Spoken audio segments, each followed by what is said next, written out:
কুষ্টিয়ার খাজানগরের মিলগেটে চালের দাম কমলেও প্রভাব পড়েনি খুচরা বাজারে। আগের বাড়তির দামেই চাল বিক্রি হচ্ছে খুচরা বাজারে।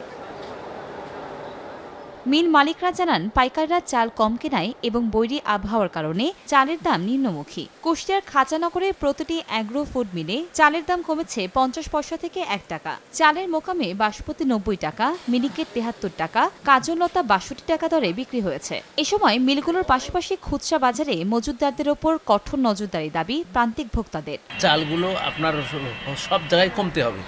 যদি মিলে সব জায়গায় কমে এবং বাজারে সাপ্লাই পর্যাপ্ত হয়, সেই প্রভাবটা বাজারে পড়বে। চালের বাজারটা অবশ্য গত সপ্তাহ থেকে এখনো ওই রকমই আছে, বাড়ি যে 10 দিন 15 দিন পর পর যে চাউলের দাম বেড়ে যাচ্ছে, এই যে আমাদের মতো যারা নিম্ন মধ্যবিত্ত মানুষ, মানে আমাদের এক কথায় ক্রয় ক্ষমতার বাইরে চলে যাচ্ছে। বাজারে চালের চাহিদা কম ও হাটগুলোতে ধানের দাম নিম্নমুখী হওয়ায় চালের দাম কমেছে বলে জানান মিল মালিক। নতুন করে যদি আর বাজার না বাড়ে, ধানের বাজার না বাড়ে বা এই অব্যাহত থাকে, তাহলে আমি মনে করি যে এটা একটা সুন্দর একটা সময় অতিবাহিত আমরা করব। এদিকে চালের বাজার স্থিতিশীল রাখতে নজরদারির কথা জানান জেলা প্রশাসক। কোর্টের ভিত্তিতে যদি দেখি যে কারোর বেশি সময়ের বেশি কেউ মজুদ রেখেছে, তার বিরুদ্ধে আমরা আইনানুগ ব্যবস্থা নেই এবং এই ধারাটি অব্যাহত থাকবে। কুষ্টিয়া জেলা খাদ্য নিয়ন্ত্রক অফিসের তথ্যমতে জেলায় 173টি সচল রাইস মিল রয়েছে।